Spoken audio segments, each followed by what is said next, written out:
Hey guys, back with another video. Today we're going to be showing you how to erase everything on your iPhone.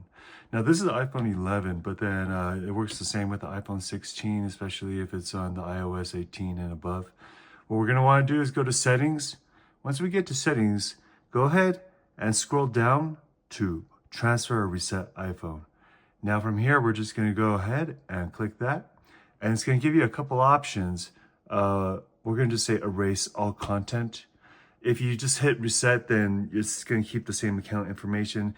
And right now what we're trying to do is set it to like the default right when you open the package of your iPhone and how it's like.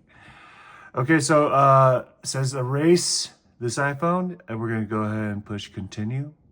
Then we're simply going to hit erase. Go ahead and put your password. All right, and that's pretty much it.